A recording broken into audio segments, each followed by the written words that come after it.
100% इसमें फौजी इन्वॉल्व है। ये बात मैंने बाद में भी बोली चाणक्य डायलॉग्स में, इसमें फौजी इन्वॉल्व है। एक तो वही बात कि डीजीआईएसपीआर ने क्लियरली ये बात कह दी और खुद ही कहा कि फौज ने अपनी रिवायत के मुताबिक खुद एहतसाबी का अमल मुकम्मल कर लिया और कोई छोटे रैंक से नहीं बड़े रैंक से ही हमने खुद एहतसाबी का अमल किया। और साथ ही यानी कि कई ऑफिसर्स को पाकिस्तानी फौज ने, यानी कि अपने ही ऑफिसर्स को उन्होंने निपटा दिया। 9 मई पर फौज में खुद एहतसाबी का अमल शुरू। जिन्ना हाउस समेत फौजी तंजीबात के तहफ़्फ़ुज़ में नाकामी पर पाक फौज का बड़ा इक़दाम। इस मामले में ना पाकिस्तानी मीडिया डरा हुआ है। फौज ने बोल दिया है कि अगर तुमने बकवास छापी हमारे बारे में तो बेटा घर पे आके तुम्हारी आरती उतारेंगे और टीका लगाएंगे तुम्हें घर पे आके। तो सब लोग डरते हैं पाकिस्तानी फौज से ना, मीडिया वाले।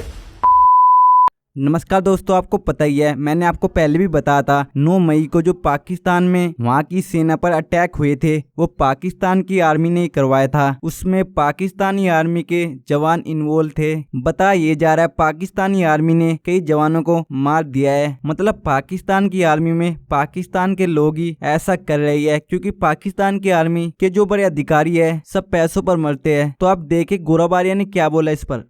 यानी कि कई ऑफिसर्स को पाकिस्तानी फौज ने, यानी कि अपने ही ऑफिसर्स को उन्होंने निपटा दिया, जिसमें शामिल एक लेफ्टिनेंट जनरल है। मुझे ऐसा लगता है, उसका नाम नहीं बता रहे, मुझे ऐसा लगता है लाहौर कोर कमांडर है ना, जिसके वो सफेद मोर लेकर लोग भागे थे, कोरमा चुरा लिया था, भिंडी कॉर्नफ्लेक्स चुरा ली थी, स्ट्रॉबेरीज जिसकी वो कर ली थी, लोगों ने चुरा ली थी पाकिस्तान तहरीक इंसाफ वालों ने, और जिसकी पतलून को उन्होंने ऐसे डंडे पर डाल के पूरे शहर में घुमाया था कि तुम्हारे कोर कमांडर की पैंट है। मुझे लगता है उसको निपटा दिया इन लोगों ने, लेकिन इन्होंने नाम नहीं बताया। मेरा गैस है, आई कुड बी रॉन्ग। अच्छा, इसके अलावा कई सारे और लोग हैं जिनको इन्होंने निपटाया है। दोस्तों, यह कहा जा रहा है कि 3 सीनियर ऑफिसर्स हैं, 3 highest ranking officers including lieutenant general have been sacked and 3 major general हैं और 7 ब्रिगेडियर हैं जिनको निपटा दिया है। तो ये टाइम्स ऑफ इंडिया की रिपोर्ट है। ये रिपोर्ट डॉन न्यूज में भी आई थी, लेकिन मैं कोशिश कर रहा हूं इस मामले में कि टाइम्स ऑफ इंडिया से भी पढ़ूं, डॉन न्यूज का भी हम दिखा देंगे, लेकिन टाइम्स ऑफ इंडिया से भी पढ़ूं, क्योंकि दोस्तों इस मामले में ना पाकिस्तानी मीडिया डरा हुआ है। फौज ने बोल दिया है कि अगर तुमने बकवास छापी हमारे बारे में तो बेटा घर पे आके तुम्हारी आरती उतारेंगे और टीका लगाएंगे तुम्हें घर पे आके। तो सब लोग डरते हैं पाकिस्तानी फौज से ना, मीडिया वाले। तो इसीलिए खुला कोई नहीं बोल रहा, लेकिन प्रेस कॉन्फ्रेंस हुई थी और मेजर जनरल अरशद शरीफ चौधरी जो उनका DGISPR है, उसने ये सब बयान करा है। देखिए, ये कहते हैं कि military spokesperson major general Arshad Sharif said a total of 102 individuals are currently undergoing trial in military courts for their involvement। 102 बंदों की मिलिट्री कोर्ट्स में ट्रायल चल रही है और डिपार्टमेंटल एक्शन 15 आर्मी ऑफिसर के खिलाफ लिया जा चुका है। 15 आर्मी ऑफिसर्स के खिलाफ, ये लेफ्टिनेंट जनरल को छोड़ दीजिए अलग है, 15 आर्मी ऑफिसर के खिलाफ लिया जा चुका है, जिसमें मेजर जनरल्स हैं और ब्रिगेडियर्स हैं। ये एक्शन क्यों लिया गया दोस्तों? इसलिए लिया गया है क्योंकि जो 9 मई को जब इमरान खान अरेस्ट हुआ था तो पाकिस्तान में आपने देखा था लोग आग बबूले हो गए थे, ये जला, ये तोड़, ये फेंक, उस चक्कर में। अच्छा, इसमें पाकिस्तानी फौज, मैं तो डे 1 से कह रहा था, जिस दिन ये ब्रेकिंग न्यूज हुई, मैं टेलीविजन पे था रिपब्लिक में, मैंने तब बोला था इसके अंदर फौजी इन्वॉल्व है। 100% इसमें फौजी इन्वॉल्व है। ये बात मैंने बाद में भी बोली चाणक्य डायलॉग्स में, इसमें फौजी इन्वॉल्व है। अब मैं आपको बताता हूं ये फौजियों के खिलाफ एक्शन क्यों लिया जा रहा है, और मैंने उस समय मई में मैंने क्यों बोला था, आज से करीब 1.5 महीना पहले, कि इसमें फौजी इन्वॉल्व है। देखिए साहब, इमरान खान अरेस्ट होता है।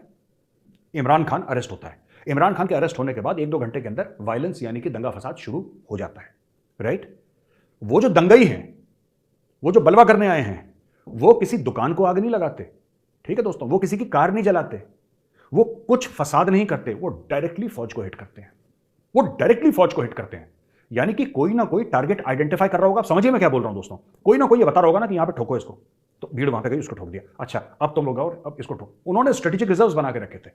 स्ट्रेटेजिक रिजर्व्स यानी कि ये फौज की टर्मिनोलॉजी है, वो लंबा चौड़ा मामला है। These are not classical strategic reserves, लेकिन उन्होंने रिजर्व में बंदे रखे थे। अगर ये पहली वेव फेल हो जाएगी तो दूसरे लोग आके करेंगे इसको। आप समझ रहे हैं? ये भी ड्रामा हो चुका था उस दिन। इसके अलावा उन्होंने जो कई जगह GHQ रावलपिंडी, जो उनके आर्मी का हेडक्वार्टर है, उधर उन्होंने अटैक कर दिया था। उन्होंने लाहौर कोर कमांडर जिसकी पतलून घुमाई थी, वहां पे अटैक कर दिया था। 2 एयरबेसेस पे अटैक कर दिया था। ISI का उन्होंने फैसलाबाद में उसका ऑफिस फूंक दिया था। अपने प्राइम मिनिस्टर का घर, जो शहबाज शरीफ है उसका लाहौर में घर, उसको आग लगा दी थी।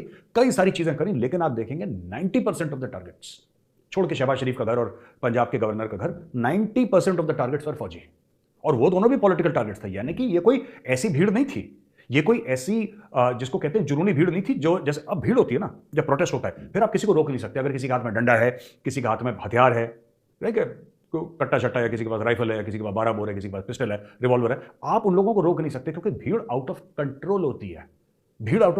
भारत में जब दंगे होते हैं भीड़ आउट ऑफ कंट्रोल होती है। इसकी दुकान जली, इसका घर जला, इसका ये मार दिया, वो मार दिया, यानी कि भीड़ में कोई डिसिप्लिन नहीं होता। यहां पे भीड़ में बहुत डिसिप्लिन था बॉस।